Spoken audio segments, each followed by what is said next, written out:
नमस्कार। मैं वीके शास्त्री अपने चैनल के माध्यम से आप सभी दर्शकों का बहुत बहुत स्वागत करता हूं। ग्रहों के महामंत्री, देवताओं के गुरु देवगुरु बृहस्पति 4 सितंबर 2023 को मेष राशि में वक्री होने जा रहे हैं और 31 दिसंबर 2023 तक मेष राशि में ही वक्री रहेंगे।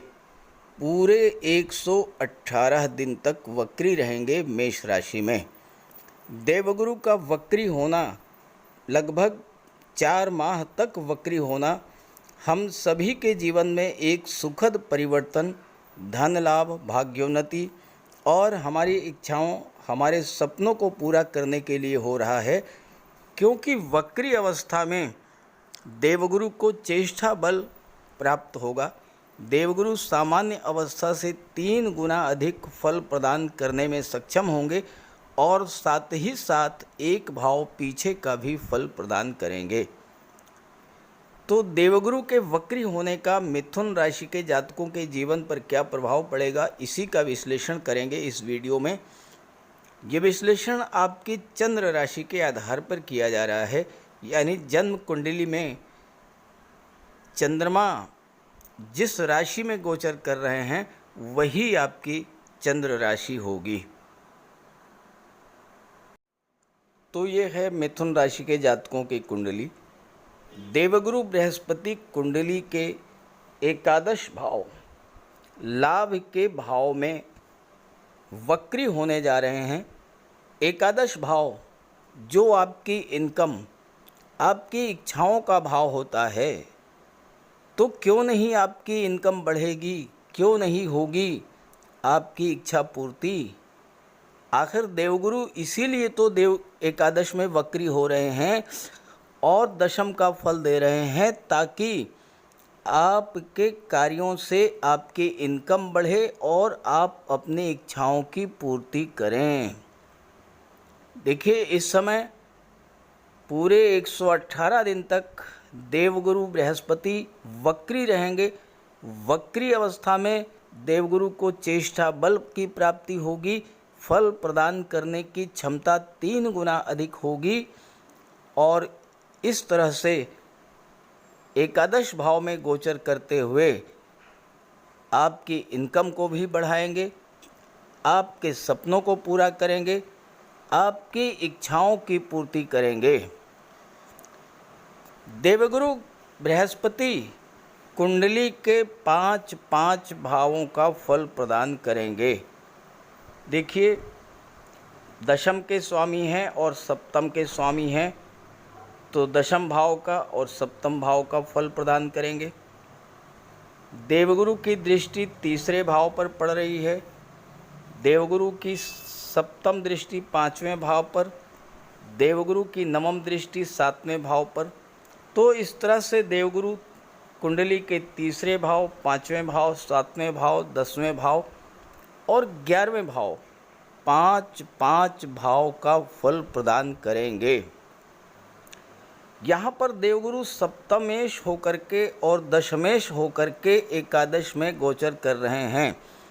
तो आपको अपने कैरियर, व्यापार और फैमिली लाइफ, सीधा संबंध 11वें भाव से बन गया, जिसका सीधा सा अर्थ ये हुआ कि आपको अपने दाम्पत्य जीवन से, अपने जीवन साथी से लाभ की प्राप्ति होगी, अपने व्यापार से लाभ की प्राप्ति होगी, अपने कैरियर से लाभ की प्राप्ति होगी।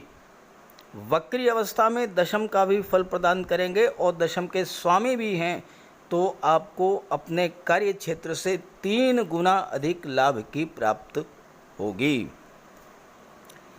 अभी तक आपने परिश्रम तो बहुत किया, लेकिन जो आपको मिलना चाहिए था वो नहीं मिल पाया। अब आपको आपके किए गए परिश्रम का फल मिलेगा, लाभ प्राप्त होगा। 11वां भाव आपके सोशल सर्किल का होता है। समाज सेवा से जुड़कर कार्य करने से आपको बहुत बड़ा लाभ मिलेगा। आपकी राशि के स्वामी बुध हैं बुध एक सामाजिक ग्रह हैं। आप अकेलेपन को दूर कीजिए, ज़्यादा से ज़्यादा लोगों से जुड़ने का प्रयास कीजिए। आप ये सोचिए कि मैं किस तरह से समाज से जुड़कर लोगों का भला कर सकता हूँ। आप देखिए इन 4 महीने में स्वतः आपका भला होने लगेगा। देवगुरु जब एकादश में गोचर कर रहे हैं, आप जितना दूसरों का भला करेंगे, जितना अधिक आप दूसरों के भले के लिए सोचेंगे, वो कई गुना होकर आपको प्राप्त होगा। इन 4 महीनों में आपकी जो भी अधूरी इच्छा होगी वो देवगुरु पूरा करेंगे, क्योंकि देवगुरु के पास चेष्टा बल है। 11वां भाव ही कुंडली का वो भाव है जो हर तरह के लाभ को प्रदर्शित करता है। तो क्यों नहीं मिलेगा आपको लाभ, जब देवगुरु 3 गुना अधिक लाभ देने के लिए गोचर कर रहे हैं 11वें भाव में।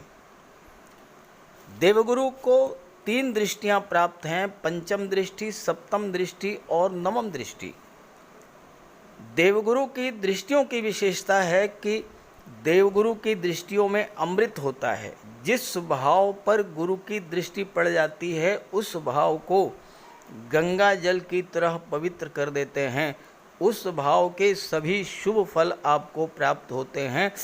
उस भाव के फल इस समय आपको 3 गुना अधिक प्राप्त होंगे।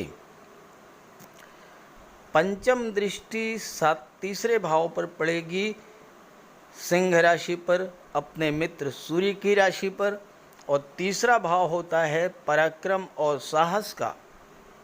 हालांकि देवगुरु की दृष्टि पहले से ही 3रे भाव पर पड़ रही है, लेकिन गुरु चांडाल योग बनने के कारण 3रे भाव के जो नेगेटिव फल आपको मिल रहे थे उनमें कमी आएगी। आपके अंदर आलस्य बढ़ गया था, पराक्रम पुरुषार्थ में कमी आ गई थी, कार्य करने की क्षमता में कमी आ गई थी, वो सब समाप्त होगी, क्योंकि राहु बलहीन हो चुके हैं। और 30 अक्टूबर को राहु 10वें भाव में आ जाएंगे राशि परिवर्तन करके। तो गुरु का प्रभाव ये होगा कि आपके अंदर पहले से 3 गुना अधिक साहस और पराक्रम जागृत होगा। पराक्रम का सीधा संबंध आपके भाग्य से होता है और देवगुरु भाग्य के कारक होते हैं। तो पराक्रम पुरुषार्थ में तो वृद्धि होगी ही, भाग्य का साथ मिलेगा तो कार्यों में सफलता मिलेगी। वो कार्य जिनके बारे में आप अभी तक सोचते रहते थे लेकिन कर नहीं पाते थे, अब वो सब कार्य आप कर पाएंगे। 3रा भाव छोटी यात्राओं का होता है, टूर एंड ट्रेवल से आपको लाभ मिलेगा। भाई बहनों, पड़ोसियों और मित्रों से संबंध अच्छे होंगे, उनका सहयोग मिलेगा, यात्राओं से आपको लाभ मिलेगा। मार्केटिंग से जुड़े हुए हैं या टूर एंड ट्रेवल से जुड़े हैं तो आपको लाभ मिलेगा। गुरु की 7म दृष्टि 5म भाव पर पड़ेगी, जो कि कुंडली का सबसे शुभ भाव है।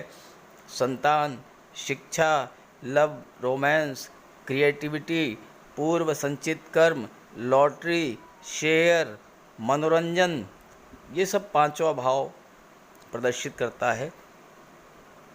गुरु की दृष्टि पड़ने से आपकी संतान को लाभ होगा। संतान को लेकर कोई चिंता थी, कैरियर को लेकर, विवाह को लेकर, व्यापार को लेकर, रोजगार को लेकर के, संबंधों को लेकर, वो चिंता आपकी समाप्त होगी। 5वां भाव शेयर, सट्टे, लॉटरी से लाभ को शो करता है।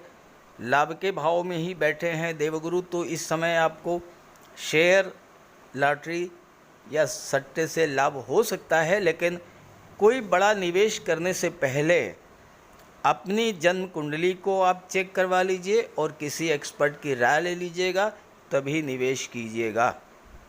5म भाव शिक्षा का होता है, तो छात्रों को लाभ मिलेगा। जो लोग ऑलरेडी जॉब में हैं उन्हें भी शिक्षा से लाभ मिलेगा। देवगुरु ज्ञान के कारक हैं, लाभ के भाव में बैठे हैं, तो शिक्षा से लाभ मिलेगा। कार्य क्षेत्र में आप कुछ न कुछ नया सीखेंगे। गुरु की दृष्टि 7म पर पड़ रही है, 9म दृष्टि, और पंचम और सप्तम का संबंध बन रहा है। पंचम भाव लव रिलेशन का, सप्तम भाव विवाह का। तो आपके रिलेशंस विवाह में परिणित होने का भी योग बनेगा। गुरु सप्तम के स्वामी भी हैं, सप्तम पर भी दृष्टि डाल रहे हैं, तो सप्तम का विशेष फल मिलेगा। दाम्पत्य सुखों में वृद्धि होगी, विवाह का योग बनेगा, जीवन साथी से लाभ मिलेगा। जीवन साथी से जुड़कर, जीवन साथी का सहयोग लेकर, जीवन साथी की राय लेकर आप कोई ऐसा कार्य जरूर करेंगे जिससे आपको बहुत बड़ा लाभ मिलेगा। विवाह से आपको लाभ हो सकता है, विवाह के बाद आपकी भाग्योन्नति हो सकती है, विवाह के बाद आपकी आर्थिक स्थिति में बहुत बड़ा परिवर्तन देखने को मिलेगा, व्यापार में उन्नति हो सकती है। और चूंकि दशम का दशम होने के नाते सप्तम भाव आपके कैरियर को भी शो करता है, तो बिजनेस में ग्रोथ होगी, कैरियर ग्रोथ होगी। सप्तम का संबंध एकादश से बन रहा है, तो जीवन साथी से धन मिलेगा, रिश्तों में प्रगाढ़ता आएगी, एक दूसरे को समझेंगे, लाभ मिलेगा। क्या करें कि ज़्यादा से ज़्यादा लाभ मिले? अपने गुरु की शरण में जाइए। इन 4 महीनों में कम से कम एक बार अपने गुरु के पास अवश्य जाइए, उनके चरणों में बैठिए, कोई छोटा मोटा उपहार लेकर जाइए, उनका आशीर्वाद प्राप्त कीजिए। अगर आपके गुरु नहीं हैं तो उनका स्मरण कीजिए। दूसरी बात, गुरु का वास, देवगुरु बृहस्पति का वास घर के नॉर्थ ईस्ट कॉर्नर में, ईशान कोण में होता है। उस कॉर्नर को साफ सुथरा रखिए, उस कॉर्नर पर कोई भारी चीज़ मत रखिए, और वहाँ पर अपने गुरु की या देवगुरु बृहस्पति की एक तस्वीर लगाइए। माता पिता गुरु का, वृद्धजनों का सम्मान कीजिए। ये सब करते रहिए। देखिए, आपको 4 सितंबर से 31 दिसंबर का समय आपके जीवन में क्रांतिकारी परिवर्तन लाने वाला है। तो मेरी बात से सहमत हों, वीडियो अच्छा लगा तो अपने साथियों को, मित्रों को भी शेयर कीजिएगा। नमस्कार।